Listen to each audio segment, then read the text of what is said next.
This is What's Wild in New Hampshire by wildlife biologist Eric Corp. Hey, look where I am this morning. I'm at the Sierra Club in Concord with Kathy Corkery for the Women in History Month.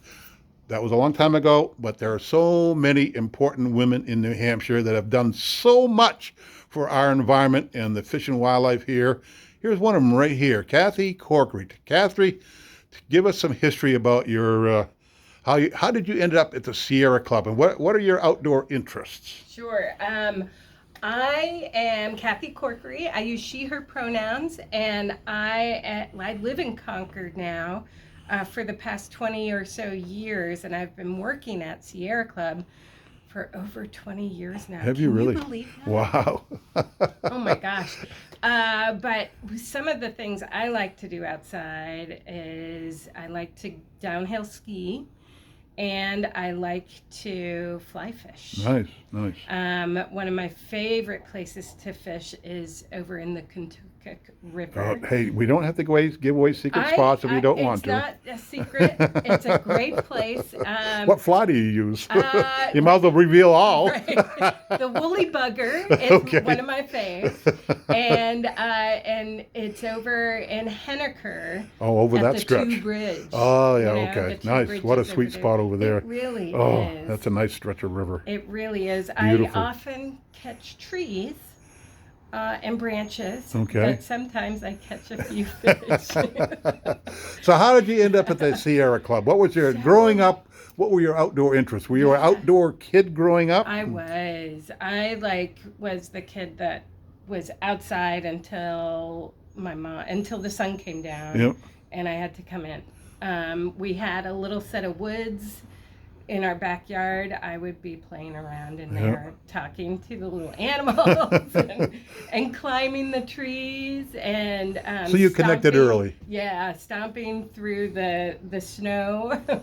And then after school, and I did a stint on Mount Hood in Oregon. Oh, really? Yeah, for the Forest Service for Wow. a summer season. Okay. And I did tours Okay. at Mount Hood at the lodge, and it's a historical. Now, is that a place. volcanic mountain? It is. Okay. It is. It hasn't been active in a while. Okay. The old friend Mount St. Helen. Yeah. Oh, yeah. Blew its top. But Mount Hood is a beautiful place. Oh, oh nice, my gosh, nice. really amazing, and it has glaciers. Okay. So they got you into hiking too, then? That got me into hiking. It got me into wildlife. Nice. And it got me into like the flora and fauna that's there. It's so beautiful. And then I went into the Peace Corps cool. and was there for 3 years in Senegal, West Africa. Okay. Wow. And when What an I came experience. back, I was like, I don't want to be in an office. I want to be outside and advocating Right. for the outdoors, and landed a job in Maine, Okay. connecting women to the outdoors. So that was a while ago. Yeah. Wow, a that's long cool. time So, ago. with who? What organization was that with? With Sierra Oh, Club, that was with Sierra Club. So that's was your beginning. right? Ah. And then the national. So that was over office- 20 years ago. Yeah, that was at 2000. Okay. All right. So Yeah, 22 right. years ago. Wow. Right. Wow. And the national office was like, ooh, who is this kid up in Maine? We want her to work for us. Nice. Good for you. Yeah, and so I started here in New Hampshire, and the first thing I did was an electric car show. Wow. Get out. Yeah. Huh. And it was at Bicentennial Square. Okay. And there were no available electric or hybrid electric vehicles Really. for us to show from the auto dealerships in the area. So we just got members of the public who had hybrids. Okay. And at that time, it was really only hybrids that Right. were Right. available. Okay. So first generation Okay, Hondas yeah. and first generation Toyotas. Wow. And the volunteers who brought their cars were thrilled Wow. to talk about their cars. Wow, isn't that It awesome? was so much fun. Yeah. So, what are some of the other things does Sierra Club do here in New Hampshire? What have you been up to the last 20 years Oh my here in New Hampshire? gosh, right? Making a difference day after day. And I know, hope so. as a consultant to the National Wildlife Federation, you and I have worked together now for 15 years Yeah, at least. easily. Yeah, and there's lots of things to do on the national level, but also on the local level. Yeah. And certainly the Sierra Club has been big in that, in making sure the environment's protected here in New Hampshire, that we have protected lands. You keep your thumb on the pulse of the legislation here, don't I you? try to.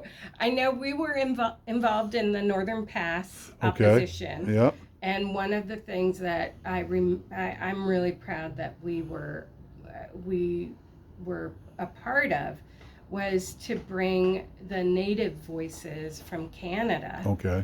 The First Nation of the Pesima Innu came and we hosted them to share their experience Okay. Ah. with Hydro-Quebec, which was Wow. not so great. Huh. They were unable to represent themselves with lawyers, Huh. and their land, their actual, their place was flooded in Wow. a number of different places, and their salmon Right. Yep. were restricted Okay. with these massive dams Right. and reservoirs. So things that are impacting not just New Hampshire, but yeah. our neighboring friends in Canada as well. Right. And we were able to host them. Another really big issue that we've worked on here has been the Regional Greenhouse Gas Initiative. Okay. Back when that was new.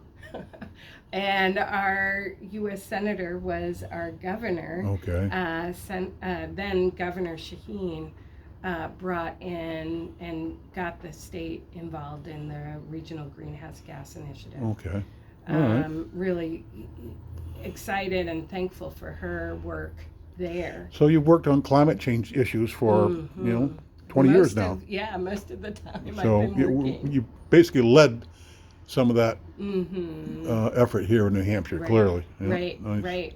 And now we're in a tough spot because our electricity is all coming from these fossil fuel generators, and there are very few options to shift away from that for ratepayers and for regular retail. Yeah, and we just got the letter. Our rates are doubling here in another month or less. Exactly. Yep.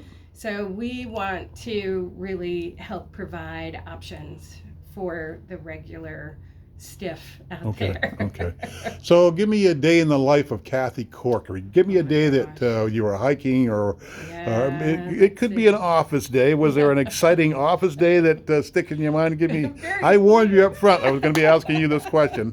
Give me a day in the life of Kathy Corkery. Well, so last week was Concord Market Days. So leading up to that, I had to make phone calls and work the internet to get some volunteers to help us. You had a good crew there. We had a really nice crew, and so volunteers are a great big part of the Sierra Club here. Huge part. And Thank you, volunteers. Yeah, Yes. thank the volunteers. They do the heavy lifting. Yeah. And it was hot. It was. And it only got hotter on Saturday. Well, I worked it Friday. Yes, I did. Yeah. With my granddaughter, Erin. Big And help. she was a huge help. Yeah. I'm so glad she brought her because I think I met her when she Oh, was I bet younger. you did. Yeah. She's been hanging around me for a while. Yeah, she's a real gem. So you got a lot of signatures on the So we got forms there? a Hundreds? lot of, I think we have over 200 signatures Nice. over 3 days. Wow. Nice. Very excited about that, and we were able to share the moose antler. Right, there it is over And there. Super popular, and people wanted to touch it. Yeah, and Bullwinkle hold has been good to us that way, hasn't he? He stops people. it. Totally. Once you stop them, that's the hardest part. Right, and everybody has a moose story. Yeah, It isn't could that be, wonderful? I've never seen a moose. Right. or we have a regular moose in our neighborhood. Right. Yep. Yep. There is a moose story in almost everybody, isn't there? You're right. Exactly. So it works. It does. But So what's Kathy up to now? Yeah, What do you see yeah. going ahead? We may have a big decision out of the Supreme Court today. Talk Turns that out 10 tomorrow. seconds. They decided not to do it, and Oh, they get today to it change wasn't. the Okay. rules. Okay. But So there's a threat there's- to the EPA's authority. Right, and it is a court case called West Virginia versus EPA. So Huh. you can find it on the Yeah. Google that Yeah. way. Well, we don't need to go into too many And- details yeah, about it. yeah. Yeah. Um, So this is but more if- about Kathy than the EPA. But Something else that is on the horizon that you're Right. going to be working on. So right, that's the we'll future. Be talking about that Future a in this lot. case is tomorrow. Right, right. And the good thing is that New Hampshire has its own statute Okay. about reducing carbon Okay. from our power plants. So, Oh, good. but we need to have that be more of a reality for ratepayers. Right. Right. And so that's something that we'll be working on Okay. moving forward. Great. Great. All right, Kathy. It's Okay. a No wonderful problem. history. Been wonderful working with you, and I'm looking forward to getting at some of these issues as well for the National Wildlife Federation. Yeah. Yeah, good crew, good talking to you, and Absolutely. awesome, Kathy. Thank Thank you very you. much. This is wildlife biologist Eric Orr for What's Wild in New Hampshire.